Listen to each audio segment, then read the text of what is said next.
Bueno, vamos a hablar a pasar al siguiente, al siguiente sistema, que es el sistema circulatorio. El sistema circulatorio es aquel sistema que nos va a proveer de oxigenación toda la sangre de nuestro cuerpo y la va a distribuir por todo el organismo. Va a estar compuesto por el corazón y la red de tubos a través del cual se va a dirigir la sangre, que son las arterias, arteriolas, los capilares, las vénulas y las venas.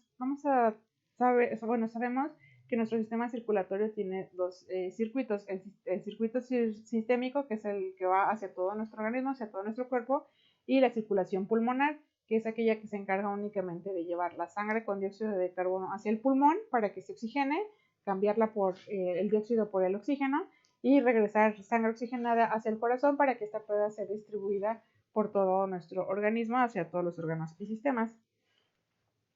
Aquí tenemos una imagen algo simplificada, pero muy bien esquematizada sobre cómo están nuestros dos sistemas. Tenemos que el corazón se va a dividir en dos cavidades, que son las derechas, y tenemos las izquierdas. Las cavidades izquierdas, como podemos ver, van a distribuir la sangre hacia nuestro cuerpo.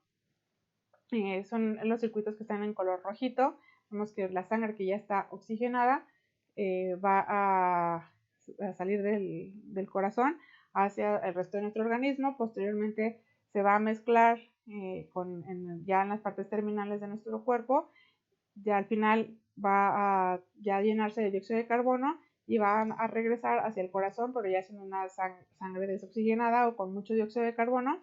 Posteriormente, esta sangre que ya está sobresaturada de dióxido de carbono va a viajar hacia los pulmones para nuevamente realizar nuestro sistema de intercambio gaseoso.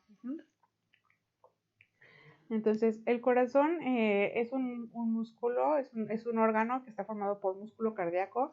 Como habíamos mencionado, este músculo tiene la peculiaridad de que hace contracciones automatizadas todo el tiempo y va a funcionar como una bomba.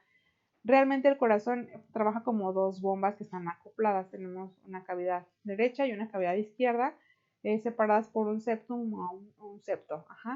Cada lado está dividido en una aurícula, que es la cavidad superior, que es hacia donde llega la sangre, y un ventrículo, que es la cámara inferior, es una cámara más grande y sirve como una bomba para expulsar la sangre que llega de la aurícula, o la sangre que se está recibiendo del corazón, y bombearla hacia afuera del corazón. Entonces, bueno, el corazón, el sistema circulatorio de la circulación se va a llevar a cabo de esta manera. El corazón va a recibir la sangre de la vena cava, tanto superior como de la inferior, y van a llegar a la mitad derecha de nuestro corazón. Aquí se va a recibir la sangre desoxigenada de ambas venas y pues va a viajar posteriormente hacia los pulmones. El lado izquierdo tiene otra función. El lado izquierdo recibe la sangre que ya está limpia y oxigenada proveniente de los pulmones, y ya una vez que llega limpia y purificada, el corazón la va a expulsar hacia la aorta. Esta sangre pues ya está oxigenada y lista para usarse para nuestro metabolismo en el resto de nuestro cuerpo. Aquí tenemos una imagen en donde podemos visualizar cómo es la función del lado izquierdo y del lado derecho de nuestro corazón. En la imagen que está en la parte de arriba vemos cómo funciona la parte derecha de nuestro corazón. Vemos que llega la sangre desoxigenada por la vena cava superior y la vena cava inferior. La vena cava superior pues va a traer sangre proveniente de la cabeza, de la parte superior del cuerpo, que son pues, el cuello, en las extremidades superiores y parte del tórax. Va a llegar y la va a recibir en la aurícula derecha, y la vena cava inferior va a recibir sangre desoxigenada pues del abdomen, de la pelvis y de nuestros miembros inferiores, de nuestros miembros pélvicos, y van a llegar también a la aurícula derecha. Una vez que está en esa cavidad, la sangre va a pasar hacia el ventrículo derecho y se va a redirigir esta sangre que está sucia, por así decirlo, hacia las arterias pulmonares. Estas arterias pulmonares, pues vemos que es una que va hacia la derecha y una hacia el lado izquierdo, y esas se dirigen a los pulmones para su camino hacia la oxigenación. Posteriormente vamos a ver el esquema de abajo, que es el esquema de nuestro corazón del lado izquierdo. Vemos que la sangre va a llegar ya limpia de ambas arterias pulmonares. De las venas pulmonares son dos derechas y dos izquierdas, van a llegar hacia nuestra aurícula izquierda y posteriormente van a pasar al ventrículo, y del ventrículo izquierdo van a pasar hacia la aorta. La aorta, como sabemos, es nuestra arteria más grande, tiene un calibre muy grande, y bueno, esta arteria se va a encargar de distribuir la sangre oxigenada hacia el resto de nuestro organismo. Entonces, este es un esquema donde se resumen las funciones del corazón o del sistema circulatorio. Entonces, sabemos que el corazón funciona latiendo en un periodo rítmico. En un adulto normal, lo ideal es que la frecuencia cardíaca, o sea, los latidos que se generan en un minuto, sean entre 60 y 100 latidos por minuto. Menos de esa frecuencia podríamos llamarlo bradicardia, eso quiere decir que el corazón está latiendo muy lento, o si está más de 100 latidos por minuto se conoce como taquicardia, eso quiere decir que el corazón está latiendo más rápido de lo que debería. También tenemos un concepto que es importante conocer ahorita que ustedes van a empezar a entrar en esta área de la medicina. Es importante que conozcan el concepto de volumen latido. El volumen latido es la cantidad de sangre que se mueve o que se expulsa del corazón en cada latido. Otro concepto importante o que es necesario que ustedes conozcan es el concepto de gasto cardíaco. El gasto cardíaco es la cantidad de sangre que se va a mover o que va a salir del corazón en un minuto. Entonces, este gasto nosotros lo podemos calcular si conocemos la frecuencia cardíaca, es decir, cuántas veces late el corazón en un minuto, y si conocemos también el volumen latido. Esto se va a multiplicar la frecuencia cardíaca por el volumen latido, y esto nos va a determinar el gasto cardíaco. Realmente, para conocer el volumen latido únicamente lo podemos saber con un estudio que se llama ecocardiograma, y eso pues generalmente nosotros no lo realizamos, pero es importante que conozcan este concepto porque en ciertas enfermedades el gasto cardíaco se ve afectado y se ve disminuido, y es importante que ustedes conozcan los datos de una disminución de gasto cardíaco. Como les habíamos comentado previamente, el corazón tiene su sistema eléctrico que va a darle los impulsos al músculo para que hagan la contracción para cada latido. Este sistema de conducción se va a generar en unos nodos que es como el órgano, por así decir, o el sistema a través de los cuales se van a generar los impulsos. El nodo que regula nuestro corazón es el nodo sinusal, y en este lugar tenemos las neuronas que van a estar originando las contracciones de cada latido. Van a ocasionar contracciones suaves, coordinadas y rítmicas que van a generar la acción de bombeo en nuestro corazón. Las arterias son los conductos que van a llevar la sangre del corazón a todos los tejidos de nuestro cuerpo. Tenemos las arterias pulmonares que van a llevarle la sangre, como vimos en los diagramas previos. Las arterias pulmonares se van a llevar de encargar la sangre que tiene poco oxígeno hacia los pulmones, y pues de ahí se van a ir ramificando, ¿no? Las arterias, una vez que van viajando, que se van recorriendo su trayecto en nuestro cuerpo, se van a ir disminuyendo en calibre y se van a ir haciendo arterias más pequeñas, que posteriormente se denominan arteriolas, ya cuando el calibre es muy pequeño. Las arteriolas, igualmente, al ir viajando y al irse ramificando o distribuyendo por el resto del cuerpo, van a ir bajando su calibre hasta ser cada vez más pequeñas y generar ya una red que se va a llamar capilar. Los capilares son venas muy chiquititas que van a estar conectadas como una red, y al final estos capilares ya tienen la función de hacer el intercambio gaseoso, donde van a expulsar, o por así decir, sacar el oxígeno para recabar el dióxido de carbono y hacer el intercambio gaseoso. Posteriormente estos capilares se van a ir hacia el sistema contrario, van a empezar a generar vénulas y posteriormente venas.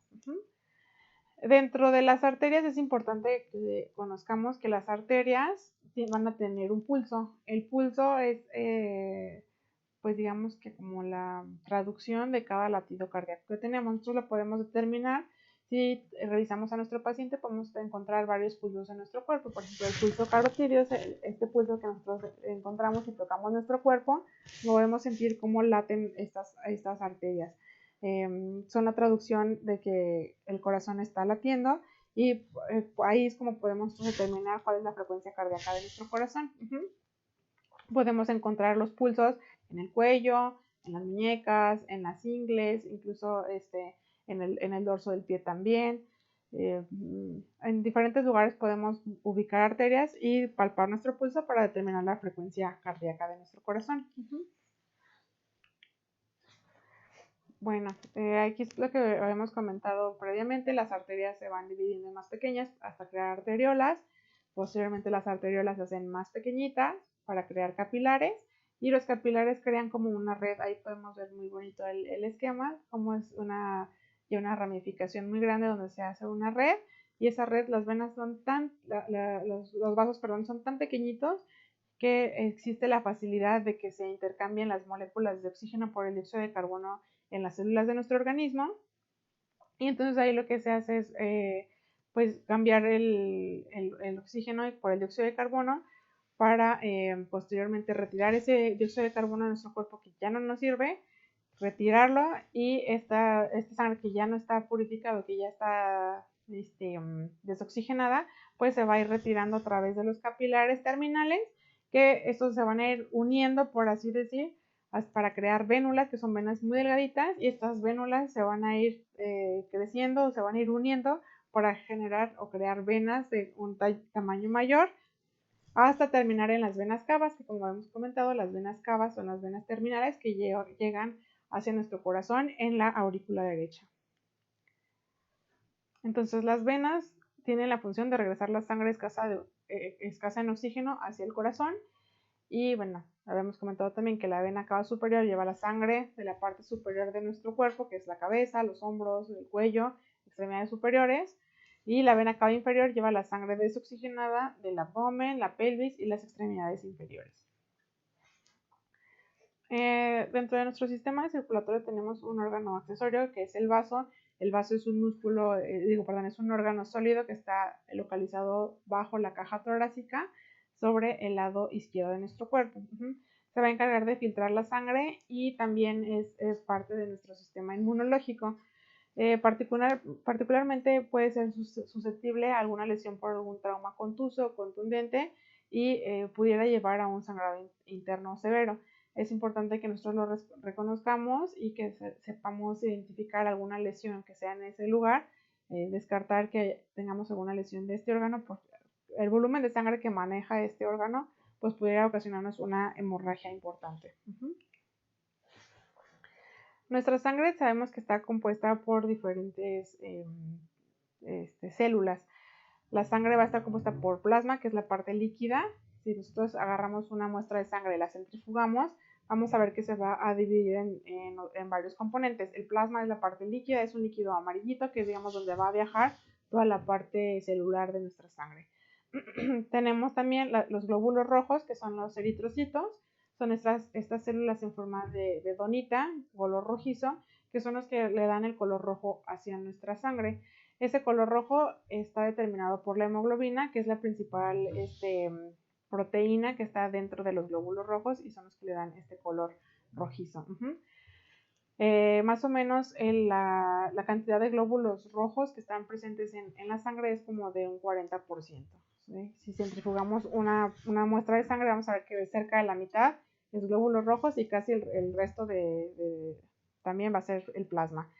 En la menor proporción, pues vamos a tener los glóbulos blancos, que son los leucocitos, y son las células de defensa, y las plaquetas, que son estas partículas o fragmentos celulares que se van a encargar de la coagulación y de ayudarnos a la hemostasia, a detener sangrados en el caso de alguna lesión.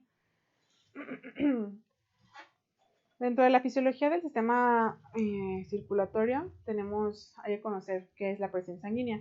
La presión sanguínea es esta presión que se ejerce hacia las paredes de las arterias y va a estar determinado por las contracciones cardíacas. Hay dos conceptos que son importantes conocerlos, que son la sístole y la diástole. La sístole ocurre cuando el ventrículo izquierdo se contrae, eso quiere decir que es cuando la presión va a ser mayor en nuestro sistema circulatorio, y posteriormente cuando se relaja y se dilata, es cuando va a caer nuestra presión adentro de nuestro sistema circulatorio y es el momento de menor presión dentro de nuestro sistema circulatorio. Cuando nosotros tomamos la presión hacia un paciente, nos van a conocemos o medimos dos números, la sístole y la diástole. La sístole entonces es el momento de mayor presión en nuestro sistema circulatorio y la diástole es la menor presión durante el ritmo cardíaco. Entonces, cuando hacemos una lectura es importante conocer el porqué de estos dos números y saber que la sistólica es el punto más alto de la onda y la diastólica es el punto más bajo de la onda. Entonces, la circulación normal en los adultos normalmente está automatizada y está ajustada y controlada también por nuestro tallo cerebral, por el tronco encefálico, y se va a encargar de dar perfusión, o sea, de que la sangre circule hacia los órganos y tejidos en cantidades adecuadas para satisfacer las necesidades tanto de nutrientes como de oxígeno a las células del organismo. Y esto va a garantizar que la sangre entre a los órganos y tejidos a través de las arterias y que la sangre que ya no se requiere con materiales de desechos del metabolismo pueda salir a través de las venas. Esto se garantiza a través de la perfusión, que quiere decir que entre sangre y que pueda retornar la sangre que ya no se necesita. Entonces, cuando un paciente tiene alguna pérdida grande, esto puede disminuir la perfusión hacia los órganos y puede hacer que algún órgano entre en una falla, y le genere un shock o choque, que es una pérdida en el metabolismo de nuestro organismo. Entonces, dentro de las funciones de la sangre tenemos la perfusión, el transporte de oxígeno, el transporte de dióxido de carbono, transporte de desechos y nutrientes y la coagulación. Esto pues ya a modo de resumen de lo que hemos comentado en las diapositivas previas. Tenemos el siguiente sistema, que es el sistema nervioso. Vamos a dar también un repaso en cuanto a la anatomía y a la fisiología de este sistema. Sabemos que este sistema es un sistema muy complejo, es un órgano bastante difícil de entender. Hasta la fecha no se conoce el 100% cómo es que este órgano funciona, nuestro cerebro. Es un sistema muy avanzado y bueno, pues como les comento, hasta la fecha no se conoce al 100% cómo es que trabaja o que funciona. Para su estudio se divide en dos partes principales, el sistema nervioso central y el sistema nervioso periférico. El sistema nervioso central va a estar principalmente dividido en dos, el cerebro y la médula espinal. El cerebro, aquí pues tenemos nuestra imagen, es digamos como el centro donde se originan todas las órdenes, todas las regulaciones de nuestro cuerpo van a estar dadas aquí. Es el órgano de control y se va a subdividir en tres partes, el cerebro, el cerebelo y el tronco encefálico. Aquí se van a generar todas las respuestas, todas las órdenes hacia nuestros órganos, hacia nuestro sistema. Se van a regular mecanismos autónomos como son la frecuencia respiratoria, la temperatura, la frecuencia cardíaca, se van a regular aquí. También es donde se controlan los movimientos voluntarios, involuntarios, es donde está nuestra memoria. Todo se genera aquí en nuestro sistema nervioso central. Las órdenes las órdenes que se generan en este sistema nervioso central en el cerebro van a viajar hacia el resto de nuestro cuerpo a través de la médula espinal. La médula espinal es como la continuación donde van a viajar todos los nervios hacia el resto de nuestro cuerpo y van a viajar dentro de las vértebras. Van a transmitir mensajes entre el cerebro y el cuerpo y también van a recibir los mensajes de nuestro cuerpo y los van a llevar hasta el cerebro. El sistema nervioso periférico ya son los nervios terminales o los que ya salieron, una vez que salen de la médula espinal y se dirigen hacia nuestro cuerpo, pues ya forman parte del sistema nervioso periférico. Tenemos el sistema nervioso somático y el autónomo. El sistema nervioso somático va a transmitir señales desde el cerebro hacia los músculos voluntarios y el sistema nervioso autónomo pues se va a encargar de realizar las acciones involuntarias, como habíamos comentado previamente. Por ejemplo, las de la respiración, la frecuencia cardíaca van a estar dadas por el sistema nervioso autónomo.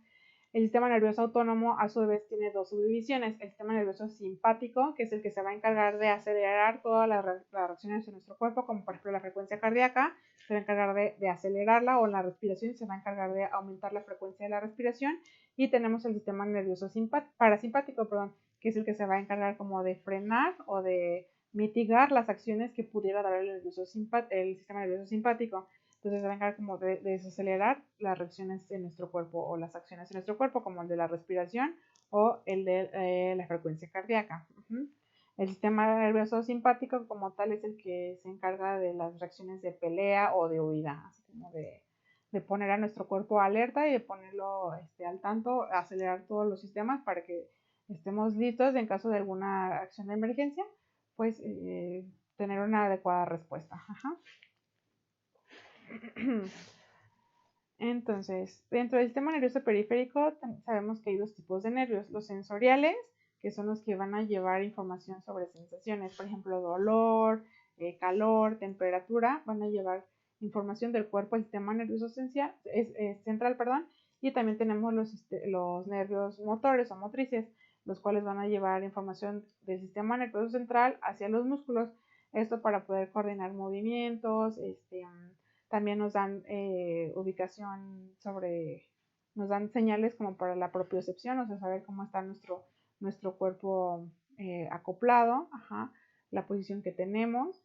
Entonces son estas principales dos variantes de sistema de nervios periféricos, perdón.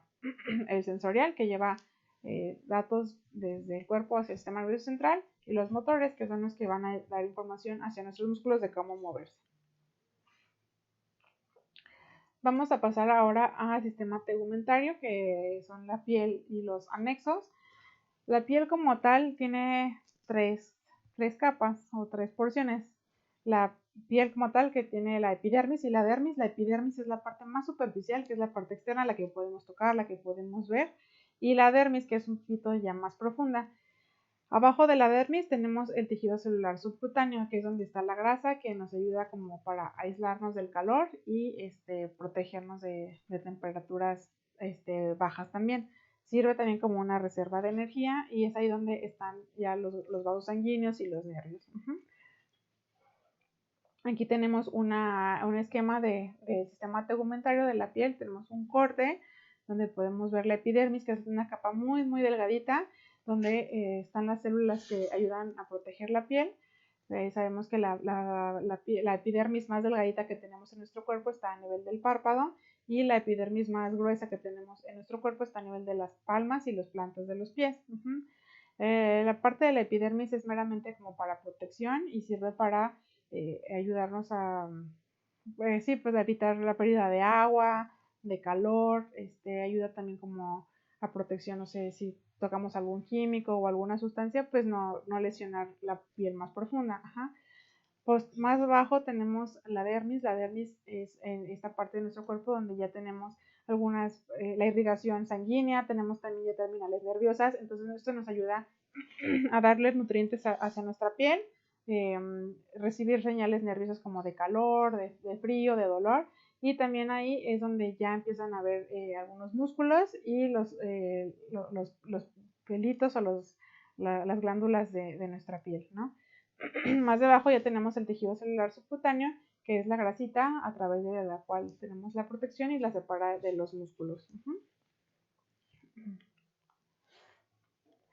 La piel pues es también un órgano, aunque no tenga una forma sólida, se considera como un órgano porque tiene distintas funciones, entre las cuales tenemos la protección del cuerpo, del entorno, nos ayuda a regular la temperatura corporal, tanto el frío y el calor, y transmite información del entorno al cerebro, ya que a través de nuestra piel pues nosotros captamos información sobre texturas de superficies que tocamos, la temperatura del frío, del calor.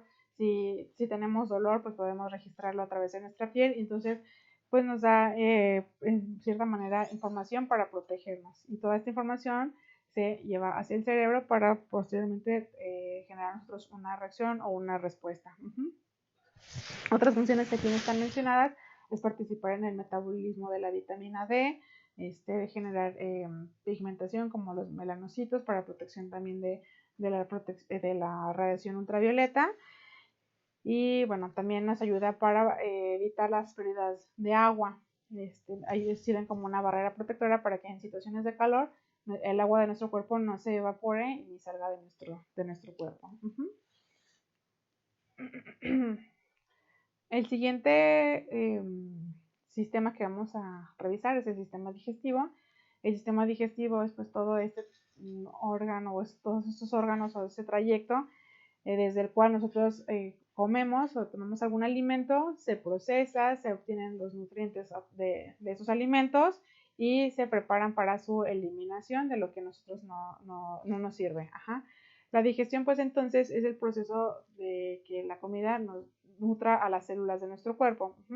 Entonces sabemos que gran parte de nuestro sistema digestivo va a estar contenido en el abdomen, que es la segunda cavidad corporal más importante, porque pues ahí van a estar los órganos principales de la digestión y de la excreción, como son pues el estómago, el intestino, el delgado, el grueso, el hígado, que también forma parte de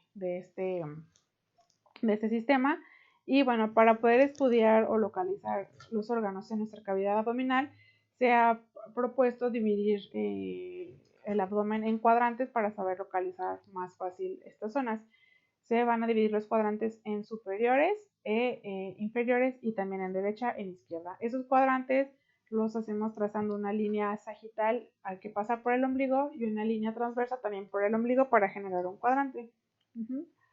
Aquí podemos ver en esta imagen los cuadrantes que van a partir a través del ombligo en una línea sagital y en una línea transversa. Entonces podemos ver que tenemos un cuadrante superior derecho, un cuadrante superior izquierdo, un cuadrante inferior derecho y un cuadrante inferior izquierdo. En el cuadrante superior del lado derecho podemos ver que principalmente tenemos el hígado, la vesícula y la vía biliar. Si nosotros tenemos algún paciente que tiene algún dolor o que tuvo algún accidente o alguna lesión justo en ese cuadrante, podríamos imaginarnos o sospechar en alguna lesión de estos órganos. Ajá. En el cuadrante superior del lado izquierdo principalmente tenemos el estómago y también tenemos al vaso. En el cuadrante inferior derecho tenemos, realmente está el colon y el apéndice. En mujeres pues también podremos sospechar de los ovarios. Y en el cuadrante inferior del lado izquierdo tenemos principalmente al recto y parte del intestino grueso.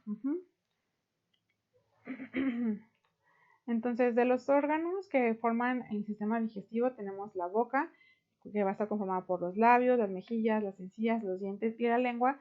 Todos estos órganos accesorios van a ayudarnos a la preparación del bolo alimenticio para que pueda pasar hacia el estómago. En la boca lo que vamos a hacer es generar la masticación, se secreta saliva para ayudar a que el alimento tenga una consistencia más suave, y además en la saliva vienen algunas sustancias que se llaman enzimas que se van a encargar de ayudar a empezar a degradar los alimentos o de suavizarlos, ¿no? Entonces en la boca lo que se hace es secretar esta saliva, empezar el proceso de masticación, de preparación del alimento, se va a moler o a triturar para que se genere un bolo como una pasta que sea más fácil de procesar para el resto de nuestro cuerpo. Posteriormente va a pasar hacia la faringe, que es la orofaringe. De ahí se dirige hacia el esófago, que es ese tubo largo que va desde la garganta hacia el estómago hasta el abdomen. Una vez que va en el esófago, va a ir bajando por movimientos peristálticos que van haciendo como una propulsión y va a ir poco a poco bajando hasta llegar al estómago. En el estómago sabemos que esta es una cavidad que va a tener unos ácidos que se van a encargar de ayudar a que se degrade más rápido el contenido alimenticio. Ahí el alimento va a permanecer un rato, unos minutos a horas, en lo que se va a estar mezclando con los ácidos del estómago, y ya una vez que está digerido, que está más deshecho el contenido, pues va a ir pasando hacia el intestino delgado para empezar la absorción de las partículas de los alimentos que ingerimos. El páncreas es un órgano accesorio que se va a encargar de secretar diferentes hormonas y enzimas que nos van a ayudar a facilitar nuestro proceso de digestión. Otro órgano muy importante de nuestro cuerpo es el hígado, que también se va a encargar de secretar sustancias como la bilis, que nos ayudan también a preparar nuestro alimento.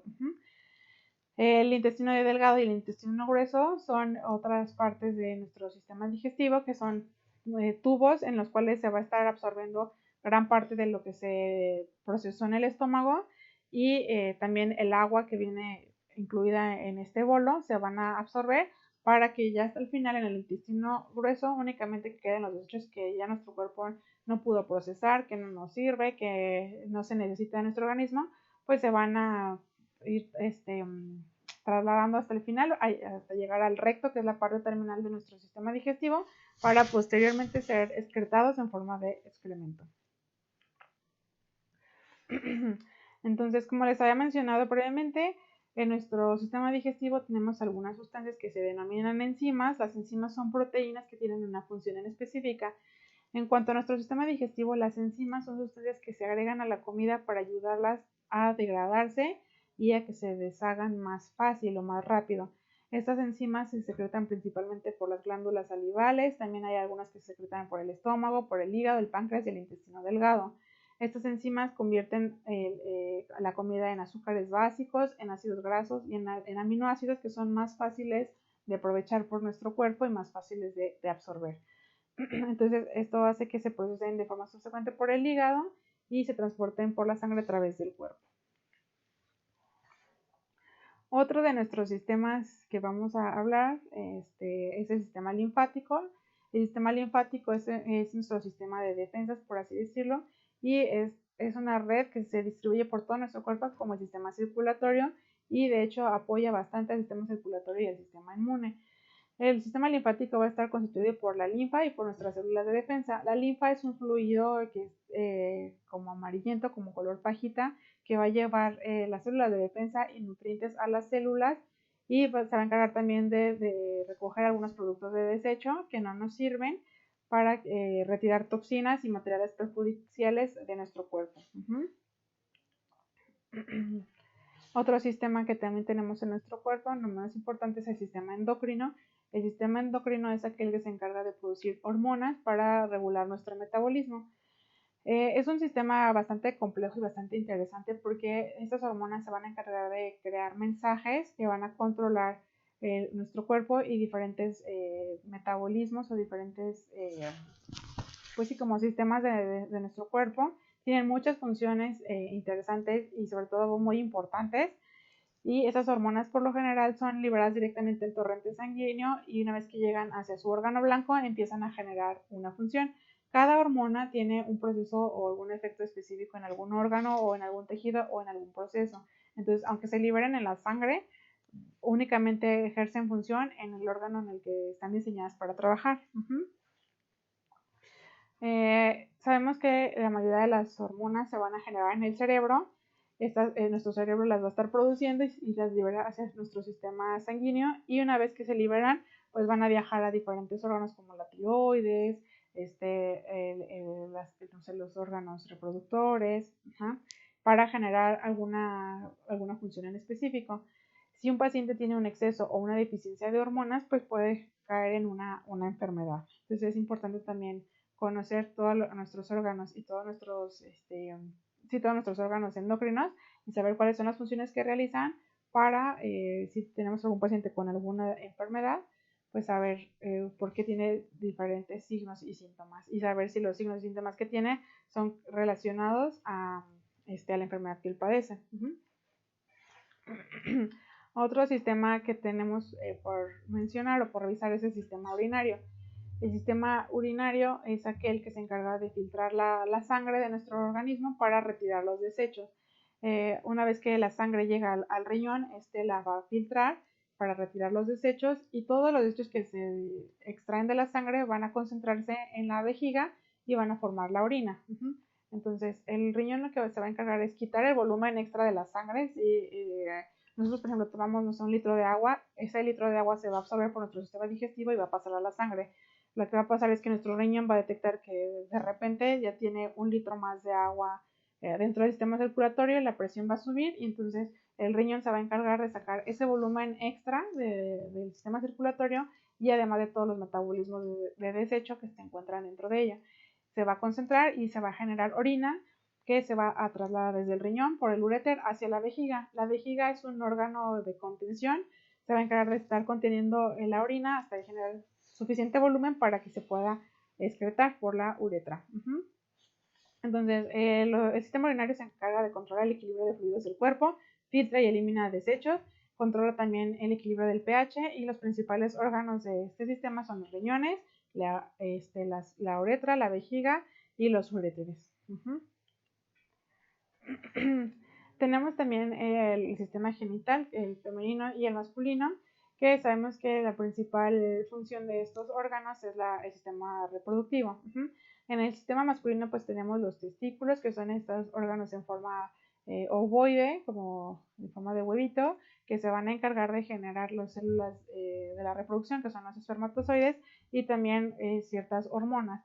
Tenemos también los epidídimos, que se pueden ver ahí en la imagen, que son como unas, así como una capita que está encima de los testículos. Tenemos los conductos deferentes, que se van a encargar de transportar las secreciones del sistema reproductor y los espermatozoides ya hacia la uretra, que está dentro del pene, es la glándula prostática. Y bueno, también tenemos las vesículas seminales y el pene. Las funciones de este organismo, como lo comentamos previamente, son de generar las células de la reproducción y dirigirlas hacia el meato del pene para su expulsión y participar en el sistema reproductor. El sistema genital femenino, bueno, pues tenemos, principalmente está conformado por los ovarios, que es donde se generan las células reproductoras, que son los óvulos. Tenemos las trompas de falopio, que se van a encargar de transportar los óvulos hacia la cavidad uterina. El útero, que es donde se implantan el huevo fecundado y donde crecen los bebés una vez que ya se dio la concepción. El cervix, que es la parte terminal de la cavidad uterina, y la vagina, que es meramente también una vía de paso hacia el exterior del cuerpo. Entonces, bueno, como les comentaba, pues hablar de todo el sistema, de todos nuestros órganos y sistemas en una clase, pues es realmente darlo de una manera muy resumida, pero lo importante es ahorita, al menos como manera de introducción, saber reconocer las principales funciones de los órganos y sistemas de nuestro cuerpo. Y bueno, es importante saber que nuestras células requieren oxígeno, nutrientes y eliminar desechos. En estas funciones van a participar principalmente los sistemas respiratorios y circulatorios para proveer estas provisiones y retirar los desechos que no nos sirven. Si hubiera una interferencia de cualquiera de estos dos procesos, nuestras células se pueden dañar y se pueden morir. Entonces, nuestras células van a requerir el oxígeno proveniente del medio ambiente para convertirlas en nutrientes en energías químicas a través del ATP. El ATP es el adenosintrifosfato y es el metabolito que se utiliza para generar energía en nuestro cuerpo, para que nuestras células puedan generar movimiento, generar calor, generar los latidos cardíacos. Entonces, en un ambiente normal, en una situación normal, nuestro metabolismo es aeróbico. Eso quiere decir que utilizamos oxígeno para generar este ATP. Entonces, las células van a cambiar. Si nosotros tenemos alguna interferencia en nuestro metabolismo y no está llegando oxígeno, nuestro cuerpo va a cambiar hacia un metabolismo anaeróbico, es decir, va a tratar de utilizar el menos oxígeno posible como una medida de ahorrarlo y poder seguir haciendo nuestras funciones vitales sin usar tanto oxígeno. Entonces, el estudio de los cambios funcionales que ocurren cuando nuestro cuerpo está en alguna enfermedad es muy importante para saber cuáles son las reacciones que son esperadas y ver si un paciente está teniendo algún compromiso a nivel de su metabolismo.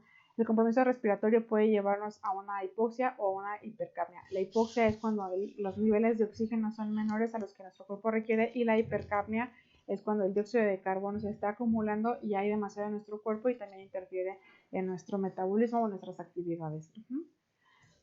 Los factores que pueden dificultar la ventilación ya pueden ser varios, desde una vía aérea bloqueada, por ejemplo, un paciente que tuvo un accidente y tiene algún atragantamiento, algún tumor en la vía aérea, alguna intoxicación por algún gas, o incluso hasta alguna afección de nuestro sistema circulatorio como una crisis asmática, pueden hacer que la vía aérea se bloquee.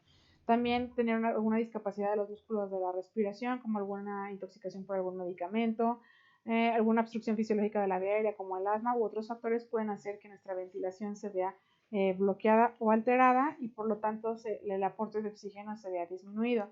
Otros factores que también pudieran contribuir son los cambios de la atmósfera. Por ejemplo, un paciente que viva a nivel del mar y que vaya a una montaña, pues no se va a compensar tan rápido y pudiera sentir que le falta el aire. O también tener alguna dificultad para mover el gas hacia la membrana celular. Si nuestro pulmón, por ejemplo, está enfermo o está inflamado, esa membrana celular se puede engrosar y dificultar el traspaso o la difusión de las moléculas de oxígeno y de dióxido de carbono, y eso también dificulta nuestro intercambio gaseoso. Entonces, si tenemos cualquier compromiso respiratorio en nuestro cuerpo, los niveles de oxígeno van a caer y van a empezar a aumentar los niveles de dióxido de carbono. Entonces, ¿qué es lo que va a hacer nuestro cuerpo para tratar de compensar eso? Lo más fácil que la primera reacción que va a generar nuestro tallo cerebral es aumentar la frecuencia respiratoria. Eso quiere decir que va a hacer que nuestra respiración sea un poquito más acelerada y más rápida para tratar de compensar esos cambios, tratar de meter un poco más oxígeno. Entonces se va a incrementar nuestra tasa respiratoria.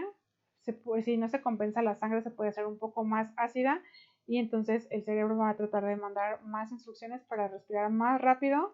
Y si ya está aumentada la frecuencia respiratoria, el siguiente paso sería aumentar el volumen de las respiraciones. Lo que se va a generar es una señal hacia los músculos de nuestro tórax y de nuestro abdomen para tratar de jalar un poco más de aire y hacer que el tórax se pueda ampliar un poquito más y poder jalar un poquito más de volumen. Entonces, si esto no se pudiera compensar o tuviéramos otro daño en nuestro sistema circulatorio, por ejemplo, podemos llegar a una situación que se conoce como choque o shock. El shock ocurre cuando los órganos y los tejidos no reciben el oxígeno suficiente o la perfusión suficiente y empiezan a tener pérdida o niveles bajos de oxígeno y empiezan a acumular dióxido de carbono.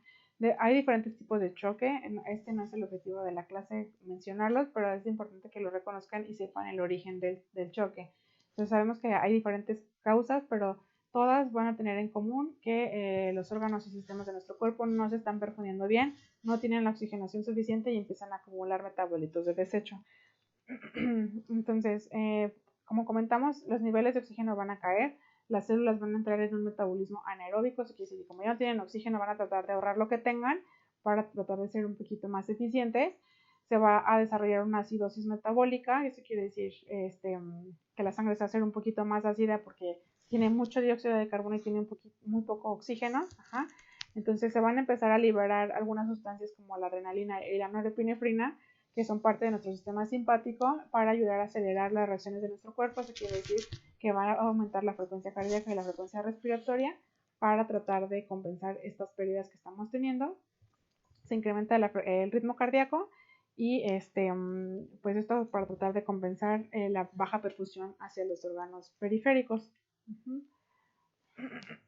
Entonces, si tenemos un deterioro en el metabolismo celular, pues eso quiere decir que no vamos a tener el oxígeno suficiente y la glucosa que nuestro cuerpo requiere para hacer sus funciones vitales.